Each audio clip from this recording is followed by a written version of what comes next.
Hola, ¿qué tal compañeros? Estamos en el tema 3.3.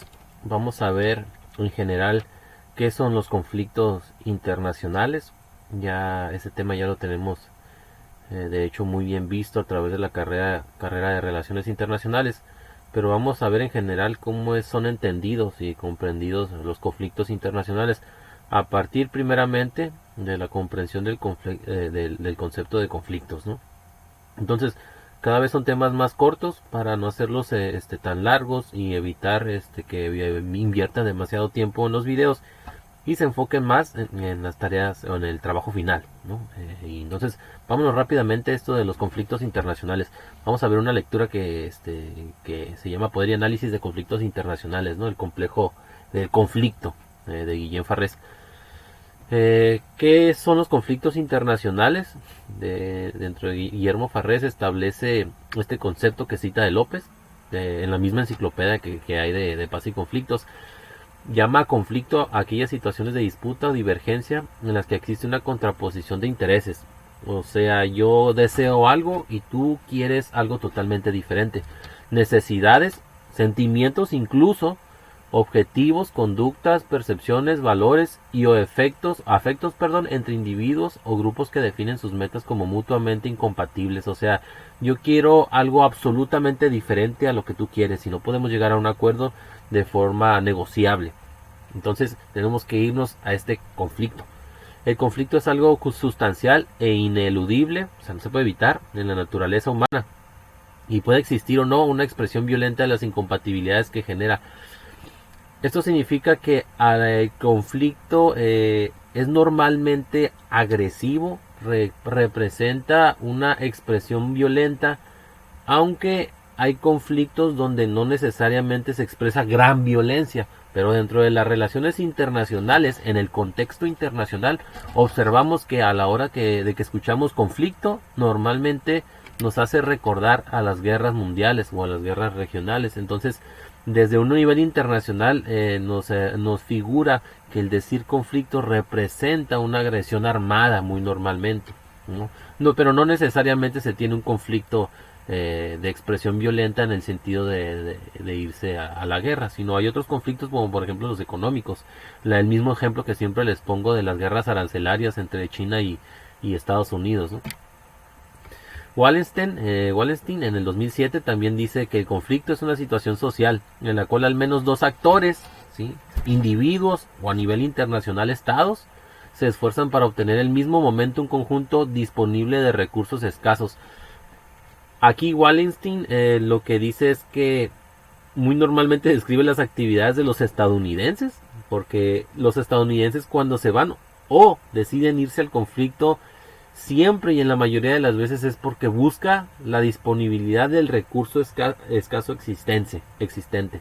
Entonces, muchos de los justifica Wallenstein que muchos de los conflictos se dan porque alguien busca algún recurso que a nivel internacional es escaso.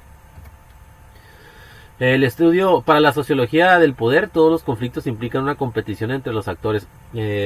Estudiar el conflicto es muy bien o es de las mejores formas hacerlo a través de la sociología del poder. En pocas palabras, para estudiar conflictos entendamos lo que es el poder. El conflicto, dice aquí, los actores se disputan el control de un recurso de poder o más de uno, esencial para no desaparecer como actores. O sea que a veces en el conflicto lo que los actores buscan es el control del poder, mantenerlo o incrementar el poder. Esto significa que, por ejemplo, durante la Guerra Fría, las guerras indirectas entre comunistas y capitalistas, lo que querían demostrar es que yo tengo poder o tengo más poder que tú, pero resulta que tú quieres venir a invadir aquí a Vietnam, pero yo apoyo a los a Vietnam del Norte, el Vietcong, pero demostré a la hora de sacarte a Estados Unidos que tengo y controlo el poder en esta región desde la visión comunista. Ahora, eso me permite afianzarme a nivel internacional y no desaparecer como comunista. Todo lo contrario que sucede en 1989-1991, cuando el poder del comunismo, de la ideología comunista, desaparece y se disuelve la Unión Soviética, ¿no? Entonces, cuando nos vamos al conflicto es porque buscamos, ¿no?, el poder, lo queremos mantener o incrementarlo. Puede haber muchas formas de competir por el control de recursos y es habitual que ello se haga mediante alianzas de distintos actores.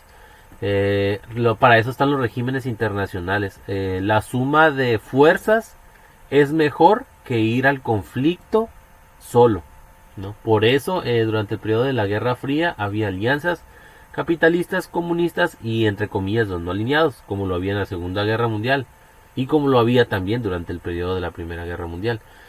La existencia de dos tipos de recursos en un conflicto. ¿Qué recursos son los que se buscan durante un conflicto? Los recursos de poder usados en el conflicto y los recursos de poder disputados. Hay dos tipos de poder a la hora de irte al conflicto. El poder que ya tengo y el poder que que estoy buscando, ¿no? y que espero obtener.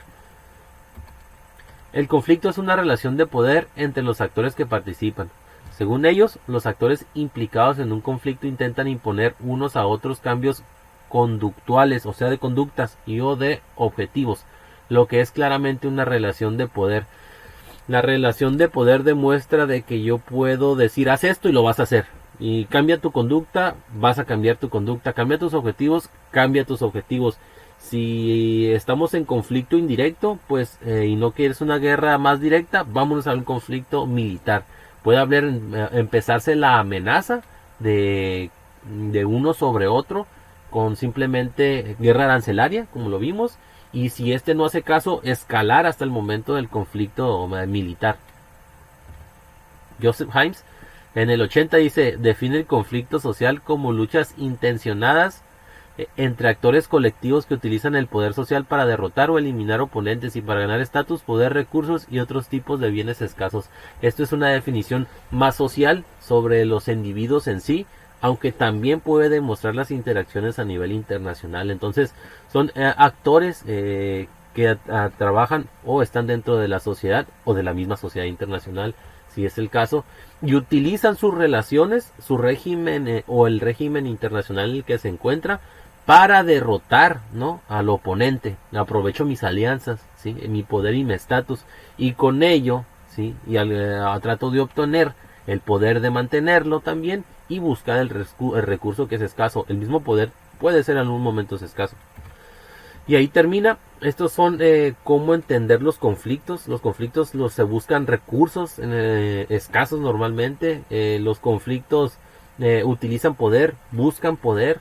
Esto es una de las últimas opciones que se quieren buscar, pero al final de cuentas se va porque se necesita el recurso que se tiene en ese momento, que es escaso.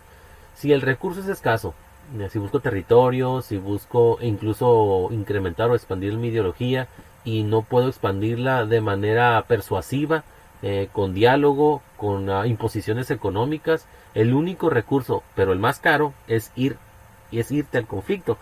Pero a veces se piensa que las ganancias de irte al conflicto y ganarlo es mejor que todo lo que inviertes. No es cierto, no necesariamente. Algunos de los estados pierden más yendo a la guerra porque aunque la ganen, perdieron más en la inversión. Pero es necesario, muchos lo justifican la guerra para mantener la seguridad del estado, ¿no? Entonces aquí terminamos. Esos son los conflictos. La actividad va a estar en Blackboard. Dudas o preguntas al correo o aquí mismo en Blackboard. Hasta luego, compañeros.